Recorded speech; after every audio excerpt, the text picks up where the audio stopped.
I bought on AliExpress this device that claims that anyone can fix their laptop without any skills. Just touch the board and this device will tell you if the component is faulty or not faulty. Oh my god, technicians, we are going to be out of business very soon. So I bought this so you don't have to. In this video, I'll show you how this device works or not, and if you need it or not. Like I said, I bought this so you don't have to, so let's have a look. Now let's remove the shield and let's see if this laptop works first, and then we can diagnose it with and without this device. Okay, so the shield is removed. Now before we continue, let's see if this board actually works. So let's plug in the battery. Okay. And let's press the power button. And you see the board does come on. The bias battery is probably discharged. Okay, so we know the laptop works. Okay, we can like now shut it down.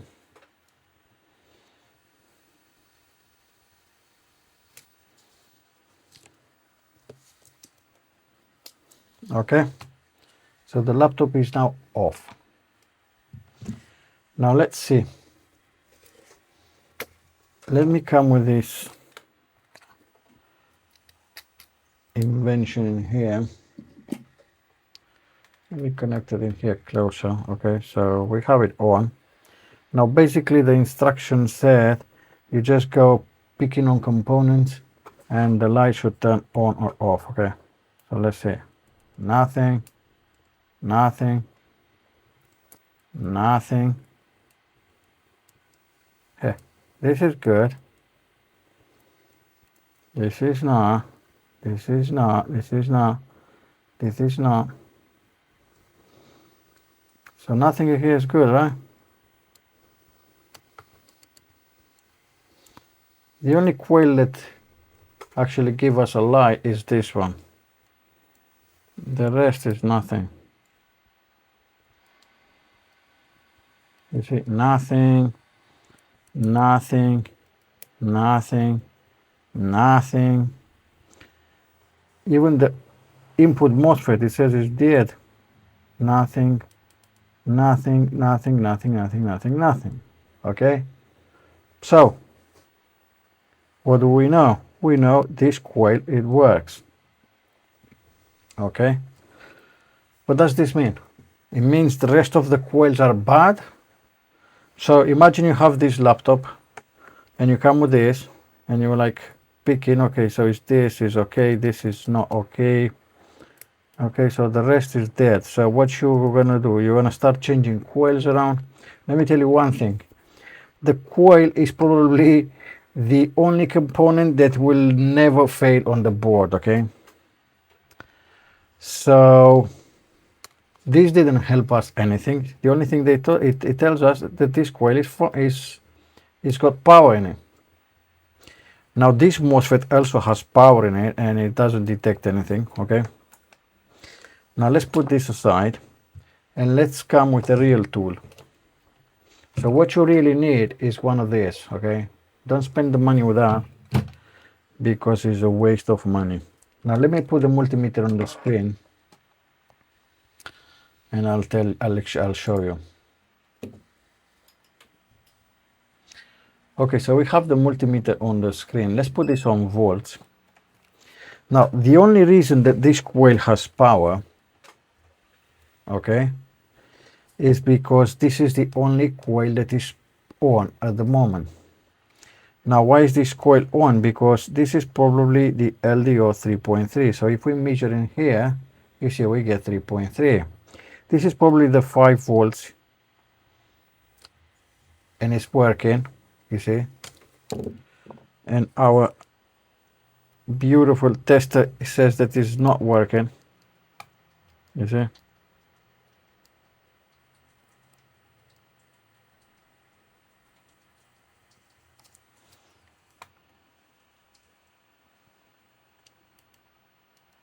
They're all not working. So this is the 5 volt that it is working.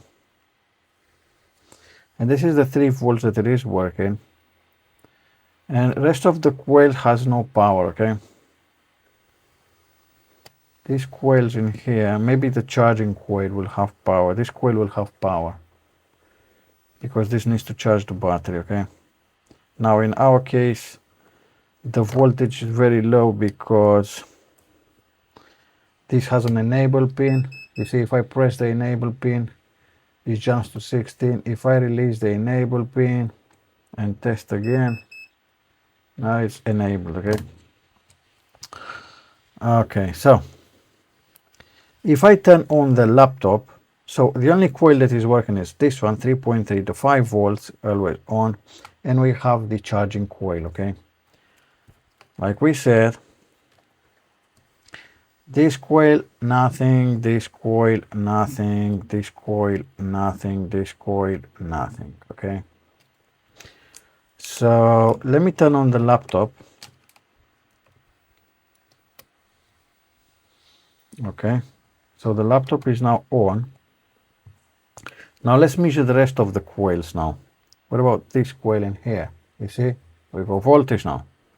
What about this coil in here? You see, we go voltage now. What about this coil in here? You see, we go voltage. What about this one in here? You see, we go voltage. Okay, so why is this? Because when the laptop is off, the only power rail usually that is on is the 3 volts low power that powers the super I/O chip. Okay, that handles the I/O communication. So the only coil that will have power is this. That's why you only see one power. Imagine the laptop doesn't come on, so you cannot test the rest of the coils. Now the best way is, let's remove the battery. Okay, you don't need that. Okay, it's only like a couple of bucks, but save your money. That really don't work. Okay, so what you need is a multimeter, and you need to put this multimeter into either ohms or diode. Okay, let's put this in ohms mode and let's see. When you put it on ohms mode, what you want to measure is one probe on the ground, the black one on the ground, and let's go coil by coil and we'll have a look. Okay, so this coil in here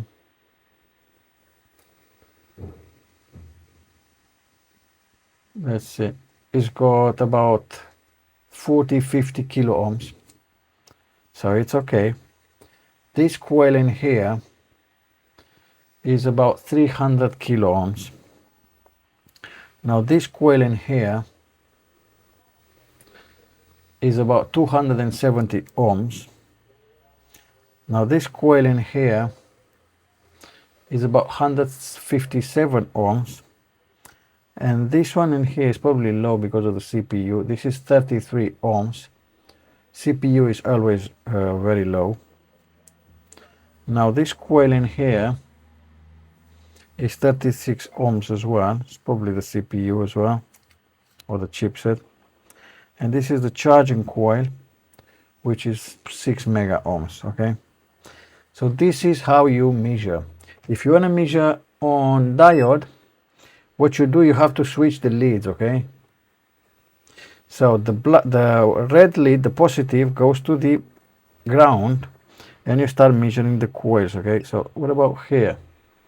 You see, we have a drop of voltage of 0.3, which is okay. You don't want to be 0.0. This is okay. What about this one? This is okay. What about this one? This is fine. What about the CPU? 0.08. That's the CPU, is very low. It's still not short. You see, it's not beeping. You see, this is short. You see, look at the diode, 0.000. What about this one? Okay, what about this one? And this is how you measure in diode mode. Okay, if your board is coming on, so if you plug in the charger, you should at least have the 3.3. So black probe again on, let's put this on voltage, black probe on any ground on the board, and you start probing the coils until you find the 3.3. If you have the 3.3, then you're good. Where else you can find the 3.3? You can find the 3.3 on the button as well. You see the power button has 3.3, so we know the 3.3 is fine. So you check on the coils until you find the 3.3, and then you check on the power buttons. If you have on the power button voltage and the power button works fine, how to test the power button? So now you see we have 3.3. If I press the power button, the voltage should go to 0, you see, and then it comes on, the voltage goes to 0, and this is how you test it. Now why is it not coming on? You see I'm pressing the power button and the laptop doesn't come on. Check on the meter. Okay, it doesn't come on because the screen is closed. So when the screen is closed, okay, like this, now it's open. When the screen is closed, what's happening, let me remove the battery. The lead sensor prevents the laptop from turning on. So why? Because if the laptop is closed like this and you accidentally pressing the button, it will not turn on. Okay, if the lead sensor detects that the lid is open like this and you press on the power button, now check it out, now it's coming on. So if you want to be a technician, if you want to fix laptops, don't buy this. Okay, this is not working. This will only confuse you further. First of all, you need to understand how the voltages work on the board. You need to understand at least the basic components like the capacitors, the resistors, the coils, okay, the diodes, and then you need to understand how the laptop starting sequence work. Okay, and you start from there. This is how you learn.